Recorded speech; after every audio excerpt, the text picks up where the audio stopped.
Hello everyone, my name is गुरु टेंगुरी और आज मैं बहुत ज़्यादा खुश हूँ क्योंकि भाई हम हमारी ज्योग्राफी क्लास 12 की फंसना पक्का है सीरीज को आज लॉन्च कर रहे हैं। टर्म 1 में आपने देख ही लिया होगा कि यार हर एक क्वेश्चन हमारी ही एमसीक्यू सीरीज से आया था। तो अब टर्म 2 की बारी आ गई है। मैं ऐसे क्वेश्चंस लेकर आ गया हूँ भाई, बिल्कुल फंसना पक्का है। सब कुछ हम कवर कर रहे होंगे। इन शॉर्ट बोलूँ तो इस वीडियो का आपको बुक खोलने की भी फिर से जरूरत नहीं है।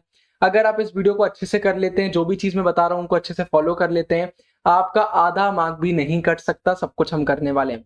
तो जी हाँ, आज हम देखते हैं सेकेंडरी एक्टिविटीज के मोस्ट इंपोर्टेंट क्वेश्चन। तो याद रखिएगा, फंसना पक्का है। अब सीधा इस वीडियो को चालू करते हैं बिना कोई टाइम वेस्ट किए।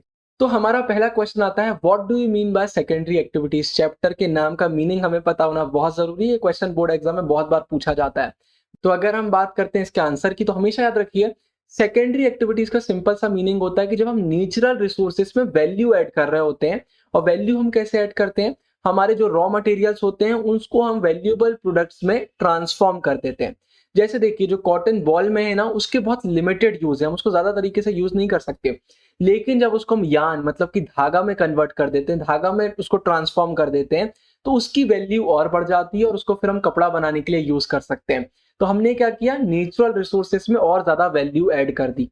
इसके बाद एक और चीज इसमें आती है कि इसलिए हम देयरफॉर अगर सेकेंडरी एक्टिविटीज की बात करते हैं तो मेनली किस पर कंसर्न करती है भाई, मैन्युफैक्चरिंग पर, प्रोसेसिंग पर और कंस्ट्रक्शन इंडस्ट्रीज पर। ये याद रखिएगा, बहुत इंपॉर्टेंट क्वेश्चन है। फिर इसके बाद दूसरा हमारा क्वेश्चन आता है, व्हाट आर टेक्नोपोलिस। इसको भी याद रखिएगा, ये भी बहुत बार आता है। जितने क्वेश्चन मैं आपको करा रहा हूँ ये आपसे पूरे बनना चाहिए। आपको टर्म 2 का पूरा पेपर इसी से देखने को मिलने वाला है। तो अगर टेक्नोपोलिस की बात करते हैं तो देखिए, जो हाईटेक इंडस्ट्रीज होती है ना, जो कि रीजनली कंसंट्रेटेड होती है, मतलब एक रीजन में हमें देखने को मिलती है, साथ ही साथ सेल्फ सस्टेन्ड होती है, किसी की जरूरत इनको नहीं होती, अपने आप में सेल्फ सस्टेन्ड होती हैं और बहुत ही हाईली स्पेशलाइज्ड होती हैं। इनको हम टेक्नोपोलिस बोलते हैं। जो हमारा सिलिकॉन वैली हो गया, जो सैन फ्रांसिस्को के पास में, साथ ही साथ सिलिकॉन फॉरेस्ट हो गया जो सिएटल के पास में, ये हमारे टेक्नोपोलिस के एग्जाम्पल आ जाते हैं। अब मैं आपको सिंपल इतना बोलना चाहूंगा, जैसे जैसे हम क्वेश्चनों में आगे बढ़ेंगे, अगर आपको ऐसा लगता है कि इनके आंसर मुझसे नहीं बन रहे हैं, मुझे डिफिकल्ट लग रहा है, मतलब आपको चैप्टर के रिवीजन की जरूरत है। ये चैप्टर चैनल पर पूरा आ चुका है। हम सारे ह्यूमैनिटीज के मेजर सब्जेक्ट का एनसीईआरटी एक्सप्लेनेशन, एक एक लाइन, एक एक बॉक्स आपको समझाते हैं। पूरी डिस्क्रिप्शन में आपको डिटेल्स मिल जाएंगी, वहां पर आप जाकर उनको देख सकते हैं। आपको फंसना पक्का सीरीज जब ही करना है जब आप पूरे कॉन्फिडेंट है कि भाई अब चैप्टर मुझसे बहुत अच्छे से बनता है। अब इसके बाद हमारा अगला क्वेश्चन आता है, on the basis of the system of large scale manufacturing the world's major industrial region में be grouped under two broad types, elaborate. अब भाई वो कौन से दो टाइप्स हैं उनके बारे में हम देख लेते हैं। पहला हमारा आता है traditional large scale industrial regions, दूसरा आता है high technology large scale industrial regions. अगर हम पहले ट्रेडिशनल वाले की बात करते हैं ना, तो ये जो बहुत ज्यादा डेवलप्ड कंट्री है वहां पर हमें थिकली क्लस्टर्ड देखने को मिल जाता है। मतलब सिर्फ हाईली डेवलप्ड कंट्री में मेनली हमें देखने को मिलेगा। अगर हम बात करते हैं high technology large scale industrial region की, तो ये जो लेस डेवलप्ड कंट्री है वहां पर डिफ्यूज हो चुका है, वहां पर हमें देखने को मिलने वाला है। तो एकदम सिंपल सा ये हमारा इसका आंसर आ जाता है। इसके बाद अब हमारा अगला क्वेश्चन आता है, एक्सप्लेन मैन्युफैक्चरिंग। बहुत इंपॉर्टेंट है। अब वीडियो में आगे बढ़े, एक छोटी चीज बता रहा हूँ। देखिए, फर्स्ट चैप्टर है ज्योग्राफी का, इसलिए आपको कुछ चीजें बताना बहुत जरूरी है। अगर आप हमारे चैनल में फंसना पक्का है सीरीज किसी भी सब्जेक्ट की फॉलो कर रहे हैं, तो आपका मेन फोकस होना चाहिए उन चीजों पर जो हम आपको बता रहे हैं। हम आपको बहुत इंपॉर्टेंट चीजें बताते हैं कि कैसे आपको आंसर लिखना है, क्या करना है। जो हम आपको एक्सप्लेनेशन देंगे उस पर आपका मेन फोकस होना चाहिए। क्योंकि अगर हम क्वेश्चंस की बात करते हैं ना, तो सीबीएसई क्वेश्चंस को तो घुमाता रहता है। मतलब यही क्वेश्चन बोर्ड एग्जाम में आपको आएंगे, लेकिन अलग तरीके से आ सकते हैं। अभी आगे आपको मैं एग्जांपल दूंगा तो आपको चीजें क्लियर होंगी। हो सकता है मैं आपको दो क्वेश्चन बताऊं, सीबीएसई उनको मर्ज करके एक क्वेश्चन बना दे। हो सकता है मैं आपको एक लॉन्ग क्वेश्चन बनाऊं, सीबीएसई उसी से एक शॉर्ट बना दे। तो सीबीएसई अपने हिसाब से चीजें चेंज करता रहता है, लेकिन आपको क्वेश्चन 100% यही देखने को मिलने वाले, बस पूछने का तरीका चेंज हो सकता है। तो अगर हम मैन्युफैक्चरिंग की बात करते हैं तो थोड़ा बड़ा आंसर इसका हमारा आता है, लेकिन बहुत ईजी है। देखिए, अगर हम मैन्युफैक्चरिंग की बात करते हैं ना, तो इसमें वैरायटी ऑफ प्रोडक्शन हमें देखने को मिल जाता है, किसी एक चीज में लिमिटेड नहीं है। हमारा हैंडीक्राफ्ट से लेकर मोल्डिंग आयरन एंड स्टील तक, हमारे प्लास्टिक टॉयज से लेकर कंप्यूटर की बहुत डेलिकेट चीजें बनाने तक, स्पेस व्हीकल्स बनाने तक, हमें हर तरफ हमारा मैन्युफैक्चरिंग देखने को मिल जाता है। लेकिन हर एक प्रोसेस में अगर हम कुछ कॉमन कैरेक्टरिस्टिक्स की बात करते हैं ना, तो इन हर चीज में कुछ कॉमन हमें देखने को मिलती है मैन्युफैक्चरिंग में। वो है कि भाई पावर, एप्लीकेशन ऑफ पावर हमें देखने को मिलता है एक बहुत कॉमन। उसके बाद हमें मास प्रोडक्शन देखने को मिलता है, मतलब एक सिमिलर प्रोडक्ट का मास प्रोडक्शन वहां पर हो रहा होगा। साथ ही साथ भाई एकदम स्पेशलाइज्ड लेबर हमें देखने को मिलता है। वहां पर पूरी फैक्ट्री की सेटिंग होती है, इस प्रोडक्ट को कैसे बनाया जाएगा, हर एक लेबर को अपने अपने काम दे दिए जाते हैं, ये हमें देखने को मिलता है। साथ ही साथ अगर हम मैन्युफैक्चरिंग की बात करते हैं तो भाई ये मॉडर्न पावर को यूज करके भी बनाया जा सकता है या फिर वेरी प्रिमिटिव जो हमारे पुराने समय चीजें जैसे पहले मैन्युफैक्चरिंग हो रही थी उस तरीके से बनाया जा सकता है। तो डिपेंड करता है कि मॉडर्न पावर और मशीनरी को नहीं यूज करना है या प्रिमिटिव वे को फॉलो करना है। इसके बाद बहुत इंपॉर्टेंट आता है अगर हम थर्ड वर्ल्ड की बात करते हैं, आपने पढ़ा होगा पॉलिटिकल साइंस में फर्स्ट वर्ल्ड, सेकेंड वर्ल्ड और थर्ड वर्ल्ड। तो मेनली अगर हम थर्ड वर्ल्ड की बात करते हैं तो यहाँ पर अगर हम मैन्युफैक्चरिंग की बात करते हैं ना तो इसको लिटरल वे में लिया जाता है। मतलब कुल मिला के यहाँ पर मेन फोकस किया जाता है कि भाई यहाँ पर ज्यादा लेबर का काम हो, एकदम यहाँ पर कॉम्प्लिकेटेड सिस्टम्स ऑफ प्रोडक्शन हमें देखने को नहीं मिलता है, लोगों के हाथ से ज्यादा वो काम कर रहे होते हैं। सिंपल जैसी मैन्युफैक्चरिंग पुराने जमाने से चलती आ रही है उस पर फोकस किया जाता है। तो ये हमारा आता है एक्सप्लेनेशन वीडियो में, बहुत डिटेल में मैंने आपको चीजें समझाई थी। फिर इसके बाद एक और बहुत इंपॉर्टेंट क्वेश्चन आता है, व्हाट आर फुटलूज इंडस्ट्रीज। अब ये अच्छे से देखिएगा, अगर हम फुटलूज इंडस्ट्रीज की बात करते हैं ना तो वेराइटी ऑफ प्लेसेस में लोकेटेड रहती है, इनका कोई एक जगह नहीं होता है और साथ ही साथ ये किसी स्पेसिफिक रॉ मटेरियल पर डिपेंडेंट नहीं होते कि भाई यही एक मटेरियल जिस पर हमें डिपेंड होना पड़ेगा। उसके बाद अगर हम बात करते हैं कि इसको रॉ मटेरियल का क्या है, तो लार्जली ना कंपोनेंट पार्ट्स पर डिपेंडेंट होते हैं जो कि पूरे वर्ल्ड में कहीं से भी ऑब्टेन करा जा सकता है। तो ये हमें इनका देखने को मिलता है।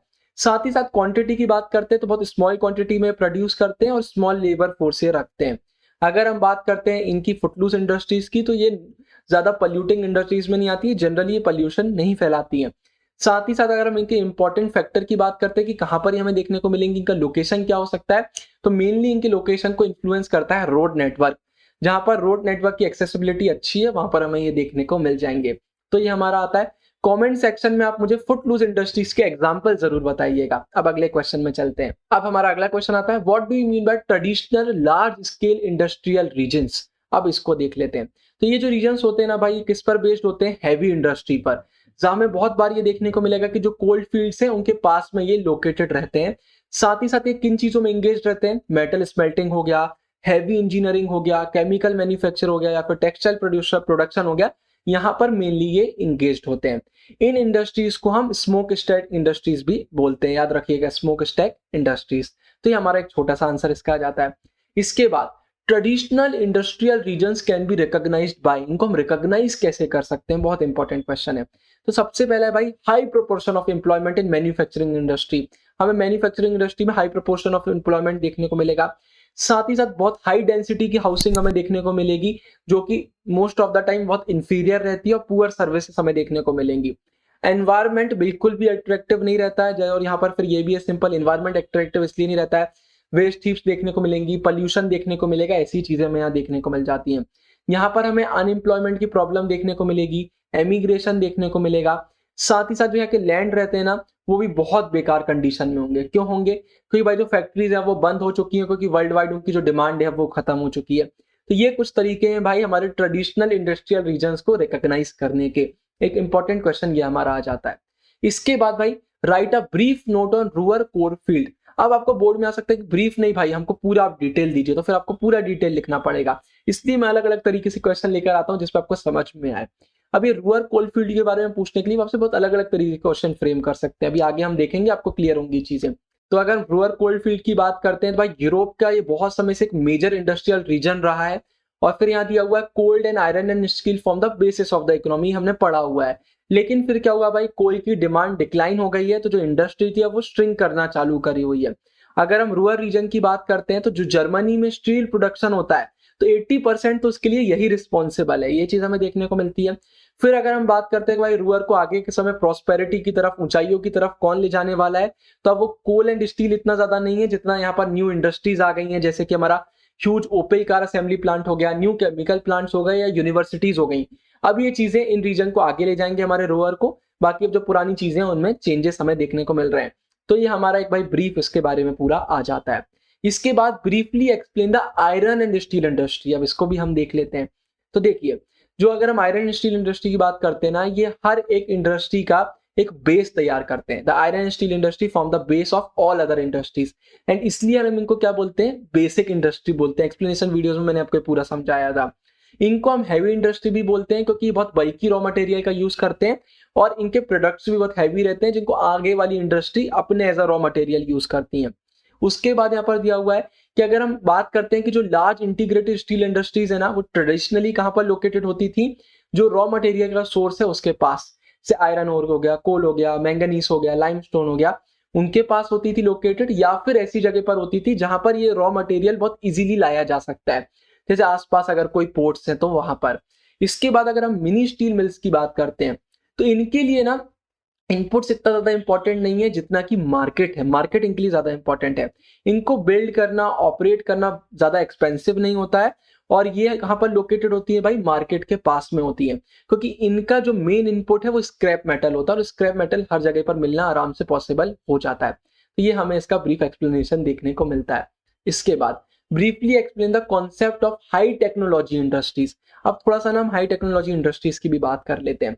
आपने अगर इनका चैप्टर में बहुत अच्छे से डिटेल में एक्सप्लेनेशन मेरा नहीं देखा है तो उसको जरूर देखिएगा, क्योंकि मैं आपको ब्रीफ में इनको बता रहा हूं। आपको अगर बहुत डिटेल नॉलेज चाहिए तो आप हमारी एक्सप्लेनेशन वीडियोस देख सकते हैं। हालांकि अगर आपने चैप्टर पढ़ लिया तो उसके बाद आपको जरूरत नहीं पड़ने वाली है, क्योंकि इसमें भी मैं कहीं ना कहीं आपको सभी समझा रहा हूँ। तो अगर हम हाई टेक्नोलॉजी इंडस्ट्री के कॉन्सेप्ट की बात करते हैं, या फिर सिंपली हाईटेक अगर हम इसको बोल देते हैं, तो ये लेटेस्ट जनरेशन है मैन्युफैक्चरिंग एक्टिविटीज का, ठीक है, इसको याद रखिएगा। यहाँ पर मेनली रिसर्च एंड डेवलपमेंट पर फोकस किया जाता है, उन पर मेनली एफर्ट्स दिए जाते हैं, जिससे जो इनके प्रोडक्ट रहें, जो ये प्रोडक्ट मैन्युफैक्चरिंग करें, वो बहुत हाई लेवल के साइंटिफिक एंड इंजीनियरिंग कैरेक्टर के साथ हो। तो मेनली ये फोकस होता है। यहाँ पर जो व्हाइट कॉलर मतलब हमारे प्रोफेशनल हाईली स्किल्ड लेबर होते हैं, वो हमें मेनली देखने को मिलता है, वो मेन यहाँ का वर्क फोर्स होता है, ठीक है। उसके बाद रोबोटिक्स हो गए, सीएडी मैन्युफैक्चरिंग हो गया, मैंने आपको पूरा एक्सप्लेनेशन में इसके बारे में पढ़ाया था कि पूरा ऑर्गेनाइज्ड वे में मैन्युफैक्चरिंग इन लोग करते हैं, अच्छी टेक्नोलॉजी का इन लोग यूज करते हैं, अच्छी प्रोग्रामिंग का इन लोग यूज करते हैं, और रिसर्च एंड डेवलपमेंट यहाँ पर चलता ही रहता है। फार्मा प्रोडक्ट्स हो गए आपके, कांस्टेंट आरडी केमिकल्स हो गए, आरएनडी केमिकल्स, यहाँ के बेस्ट एग्जांपल हम हमारी हाईटेक इंडस्ट्रीज के ले सकते हैं। साथ ही साथ बहुत नीटली स्पेस्ड होते हैं, ऐसा नहीं है कि स्पेस नहीं है, और बिल्कुल अच्छे से इनको बनाया जाएगा, इन्वायरमेंट फ्रेंडली रहते हैं। ये कोई चीजें हैं भाई जो इनको और अच्छा बना देती हैं। तो ये हमारा पूरा आता है। प्लैंड बिजनेस पार्क इसके एक अच्छे एग्जांपल हो सकते हैं। तो हाई टेक्नोलॉजी इंडस्ट्री आज के समय का एक हॉट टॉपिक है, तो इसकी आने की चांसेस सबसे ज्यादा बढ़ जाती है, तो ये बिल्कुल अच्छे से आप याद रखिएगा। इसके बाद भाई अब हम चलते हैं हमारे लॉन्ग आंसर टाइप क्वेश्चंस की तरफ, लेकिन उससे पहले मैं आपको एक बहुत इंपॉर्टेंट चीज बताना चाहता हूं भाई। मैं आप सभी को बताना चाहूंगा हमारी ओसवाई गुरुकुल की क्वेश्चन बैंक के बारे में। यह हमारे हिस्ट्री, पॉलिटिकल साइंस, ज्योग्राफी और इंग्लिश के लिए बनाई गई है। एकदम टर्म टू को देखकर लेटेस्ट पैटर्न, लेटेस्ट सिलेबस को फॉलो किया गया है। बहुत टॉप क्वालिटी क्वेश्चंस इसमें आपको देखने को मिलेंगे। अब आप बोलेंगे भैया एक तरफ आप बोलते हैं फंसना पक्का है सीरीज से पूरे क्वेश्चन आएंगे, तो फिर हम बुक क्यों परचेज करें। देखिए मैं भी मानता हूँ, मैं बिल्कुल सही चीज आपको बोल रहा हूँ, जितनी भी वीडियोस आ रही है फंसना पक्का है, टर्म टू के पूरे क्वेश्चन आपको इन्हीं से देखने को मिलने वाले हैं। लेकिन मेजोरिटी स्टूडेंट्स के साथ प्रॉब्लम क्या होती है कि एक बार वीडियो देखने का उनको सब याद नहीं होता है, सभी के साथ होता है। तो उस समय आपको एक अच्छी बुक बहुत जरूरी होती है, जिसको पढ़कर और उसको देखकर आप आंसर फ्रेमिंग कर सके, जिससे आपका रिवीजन भी हो और आंसर फ्रेमिंग भी हो। अगर हमने सिर्फ क्वेश्चन याद कर लिए तो भाई उससे हमारे फुल मार्क्स स्कोर नहीं हो जाते हैं, लिखते भी हमसे बनना चाहिए। तो अच्छी आंसर फ्रेमिंग के लिए एक अच्छी बुक बहुत जरूरी हो जाती है, जिसमें क्वालिटी क्वेश्चन हो। अगर हम ऐसे कुछ भी क्वेश्चन करके उसकी आंसर फ्रेमिंग कर भी लेते हैं तो कोई मतलब नहीं है। अच्छे क्वेश्चन को देखकर जब हम अच्छी आंसर फ्रेमिंग करते हैं, जब सही बात होती है। तो बिल्कुल आप ओसवाई गुरुकुल ले सकते हैं। डिस्क्रिप्शन में मैं आपके लिए पूरी डिटेल्स भी डाल दूंगा, वहां पर आपको सैंपल पीडीएफ भी डाल दूंगा और लिंक भी डाल दूंगा। बिल्कुल आप हमारे लिंक पर क्लिक करके परचेज कर सकते हैं। हमने खुद रिव्यू किया हुआ है, बहुत ही शानदार ये बुक है। अब सीधे लॉन्ग आंसर्स की तरफ हम आगे बढ़ते हैं। तो पहला हमारा आता है what are the characteristics of modern large scale manufacturing. इसको हम पूरा अच्छे से अब देखते हैं। तो अगर हम मॉडर्न लार्ज स्केल मैन्युफैक्चरिंग की कैरेक्टरिस्टिक्स की बात करते हैं, तो यहाँ पर मैं अपने नोट्स का यूज करना चाहूंगा। आप सबको पता लग ही गया होगा कि भाई द ट्विन ब्रोस आपको टॉपर्स नोट प्रोवाइड कर रहा है ह्यूमैनिटीज के हर एक मेजर सब्जेक्ट्स में। इसकी भी पूरी डिटेल डिस्क्रिप्शन में आप टेलीग्राम डिस्कॉर्ड में जाकर बिल्कुल डाउनलोड कर सकते हैं। नोट्स भी आपको वहीं मिलेंगे, और जो आज इंपॉर्टेंट क्वेश्चन के क्वेश्चन है उसका पीडीएफ भी आपको वहीं मिलने वाला है। तो बिल्कुल आप ज्वाइन कर सकते हैं, इसी के जरिए मैं आपको पूरा समझाता हूँ। टॉपर्स नोट्स हैं, इन नोट्स पर आपने कर लिया तो भाई आपका पूरा सब कुछ हो जाता है। सबसे पहले कैरेक्टरिस्टिक्स में हमारा आता है भाई स्पेशलाइजेशन ऑफ स्किल्स या फिर मेथड ऑफ प्रोडक्शन। तो देखिए एक होता है हमारा क्राफ्ट मेथड, जिसमें बहुत कम पीसेस बनाए जाते हैं, जितना ऑर्डर मिलता है उस हिसाब से बनाया जाता है, लेकिन इसका कॉस्ट भी हाई पड़ जाता है। आप कम चीजें बनाओगे, कॉस्ट अपने आप आपका हाई जाएगा। एक होता है मास प्रोडक्शन, जिसमें लार्ज क्वांटिटीज में चीजें बनाई जाती हैं, स्टैंडर्डाइज्ड बनाया जाता है भाई कि जो है वही बनाया जाएगा, और इसमें भी वर्कर्स को काम दे दिया जाता है कि आपको इस प्रोडक्ट में ये चीज ऐड करना है, आपको ये करना है, सबको एक सिस्टमेटिक वे में इसका प्रोडक्शन किया जाता है। इसके बाद दूसरे नंबर पर आता है मैकेनाइजेशन। अब इसको अच्छे समझिएगा। अच्छे अच्छे गैजेट्स यूज किए जाते हैं जो टास्क को अच्छे से कंप्लीट करने में मदद करते हैं। अब क्या हो रहा है भाई, एडवांस स्टेज आते जा रहे हैं। तो मैकेनाइजेशन के एडवांस स्टेज की हम बात करते हैं तो वह ऑटोमेशन, जहां पर अब ह्यूमंस के बिना काम किया जाएगा। वहाँ पर जो अच्छे-अच्छे सॉफ्टवेयर्स यूज़ किए जाते हैं, अच्छी-अच्छी मशीन्स यूज़ किया है, ये एआई का यूज़ किया जाता है, आपका आर्टिफिशियल इंटेलिजेंस का यूज़ किया जाता है, जिसकी मदद से काम किए जाते हैं और ये पूरे वर्ल्ड में बहुत तेज़ी से स्प्रेड हो रहा है। तो ये हमें देखने को मिलता है। फिर तीसरे नंबर पर टेक्नोलॉजिकल इनोवेशंस। भाई टेक्नोलॉजिकल इनोवेशंस बहुत ज़रूरी होते हैं। अब ये इनोवेशन कहाँ से आते हैं? रिसर्च एंड डेवलपमेंट से आते हैं। ये हमारी मॉडर्न मैन्युफैक्चरिंग के लिए बहुत इंपॉर्टेंट चीज़ है। क्वालिटी भी इंप्रूव होती है, जो वेस्ट मटेरियल होता है वो भी कम होने लगता है, इनएफिशिएंसी बहुत हद तक खत्म हो जाती है और पॉल्यूशन से लड़ने में भी हमारी ये मदद करता है। इसके बाद फोर्थ हमारी कैरेक्टरिस्टिक्स आ जाती है ऑर्गेनाइजेशनल स्ट्रक्चर एंड स्ट्रेटिफिकेशन। तो देखिए कॉम्प्लेक्स मशीन टेक हमें देखने को मिलेगा, बहुत एक्सट्रीम लेवल का स्पेशलाइजेशन हमें देखने को मिलता है, डिवीजन ऑफ लेबर देखने को मिलता है। जैसे मैंने कहा सबको उनका वर्क दे दिया जाता है कि आपको ये काम करना है, ये काम करना है, कौन से स्पेशलाइज्ड काम स्पेशलाइज्ड लेबरों को दिए जाते हैं, ये चीजें पूरी हमें देखने को मिलती है। तो वर्क फोर्स वहाँ बहुत सही से काम कर रहा होता है, गुड्स बहुत ज्यादा यहाँ पर बनाए जाते हैं, साथ ही साथ एफर्ट्स कम हो जाते हैं। जब आप जितना ज्यादा अच्छा काम करेंगे, जितना ज्यादा मॉडर्न होते जाएंगे, जितनी ज्यादा अच्छी मशीन्स का यूज करेंगे, जितना अच्छा आपका स्ट्रक्चर रहेगा, उतने एफर्ट्स कम और काम ज्यादा अच्छे से होने लगता है।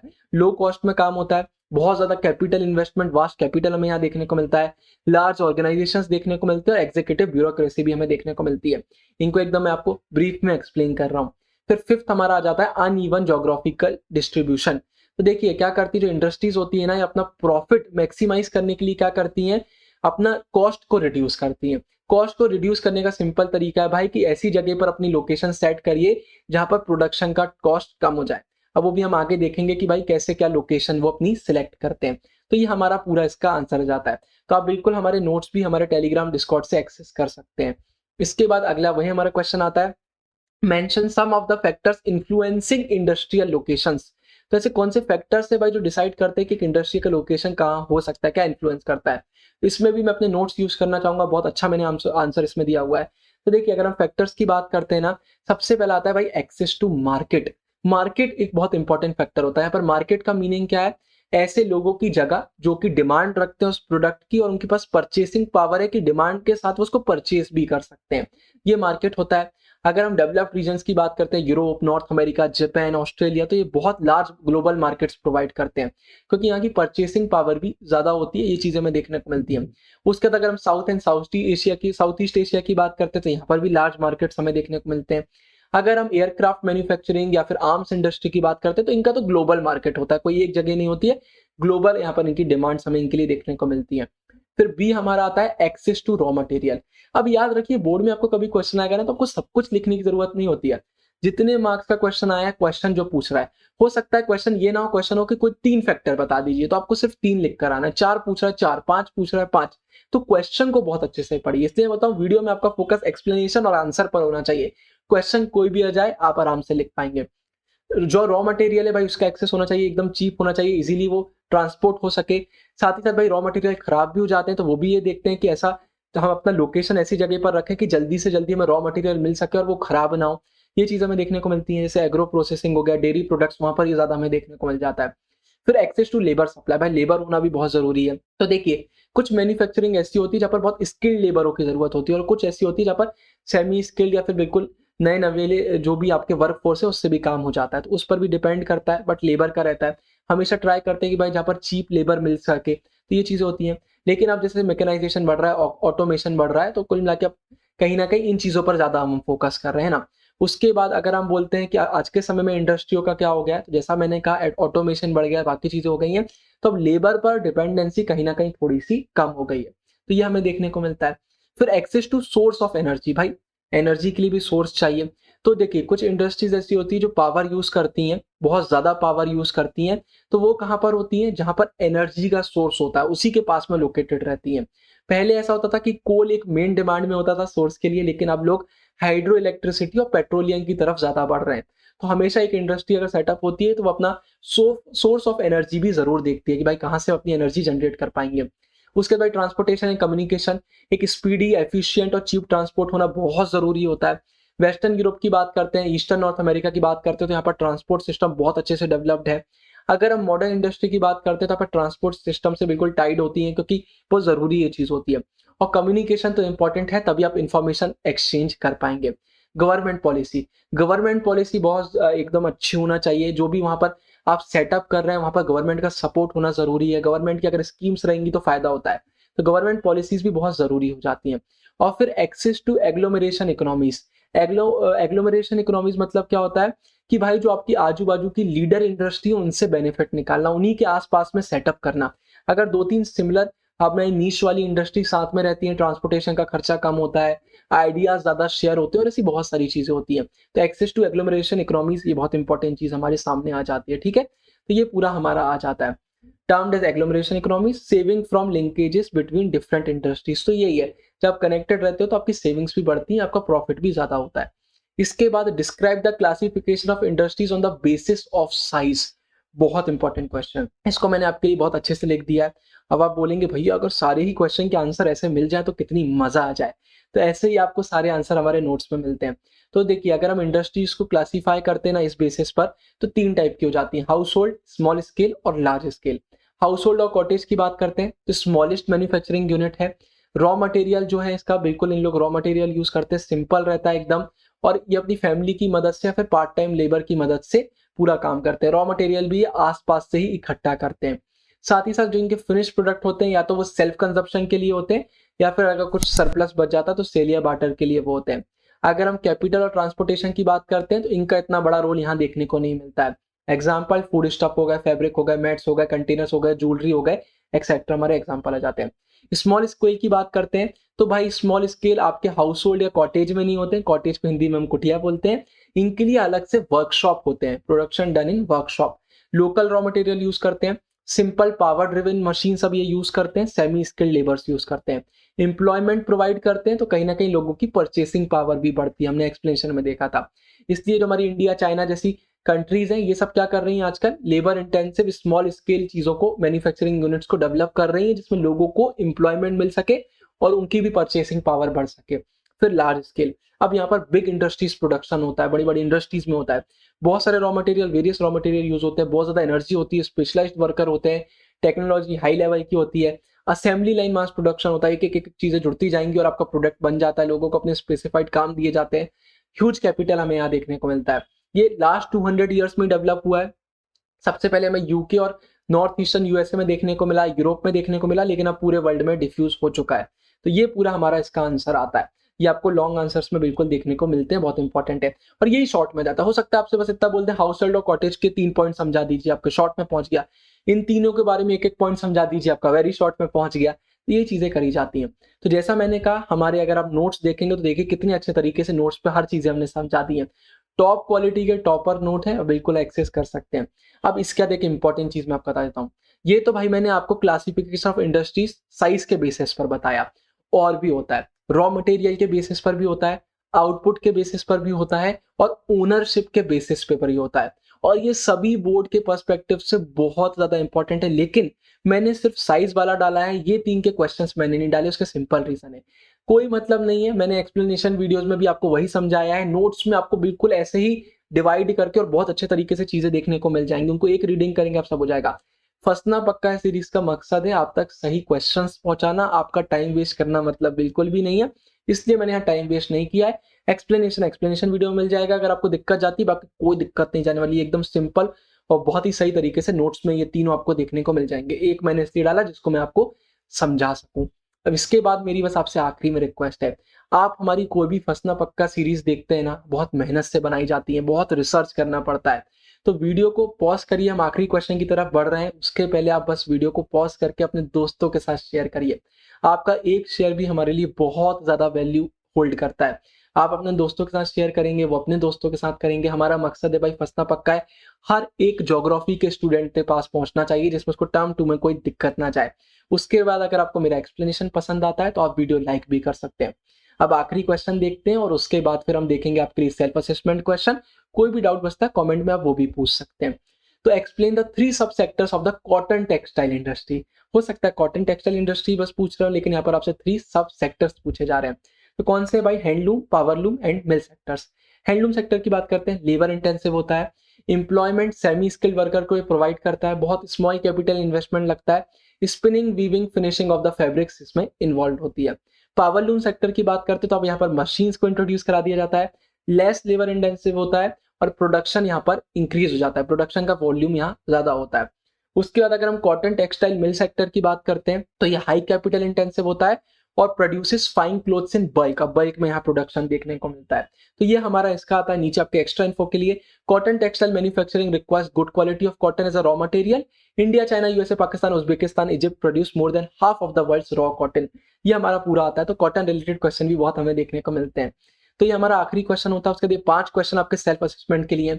अगर आपको इन क्वेश्चन के आंसर नहीं बनते हैं तो आपको कुछ नहीं करना है। इसका सिंपल मीनिंग है आपको चैप्टर के रिवीजन की जरूरत है। तो मैंने आपको ओसवाल गुरुकुल के बारे में बताया है, आप वो परचेज करेंगे तो सारे क्वेश्चंस आपको उसमें देखने को मिलने वाले हैं। उनसे आप बहुत अच्छे से पढ़कर अपना एक अच्छा रिवीजन कर सकते हैं। और फंसना पक्का है सीरीज उसका फिर से देखिएगा, क्योंकि फंसना पक्का है सीरीज सबसे ज्यादा इंपॉर्टेंट है। कभी भी आपको लगता है कि यार एक बार में शायद मेरा अच्छे से रिवीजन नहीं हो पाया क्योंकि चैप्टर अभी मेरा अच्छे से नहीं हुआ था, तो फिर से आप वीडियो बाद में देख सकते हैं। ये हमारा पूरा इसमें आता है। आखिर में जितना बोलना चाहता हूँ, सिर्फ ज्योग्राफी नहीं, ह्यूमैनिटीज के सारे मेजर सब्जेक्ट की फंसना पक्का है सीरीज आ रही है। टर्म 1 में भी आई थी, टर्म 2 में भी आएगी। बाकी आप सभी को ऑल द बेस्ट। ऊपर आपके लिए पूरी ज्योग्राफी की प्लेलिस्ट फंसना पक्का है कि मैं डाल रहा हूँ एंड स्क्रीन में। बाकी आई बटन पे बहुत इंपॉर्टेंट प्लेलिस्ट और वीडियोस मैंने आपके लिए डाल दी है। बाकी मैं तो मिलता रहूंगा बहुत सारी वीडियो में। तब तक के लिए साइनिंग ऑफ, गुरु टेंगरिया, बाय बाय।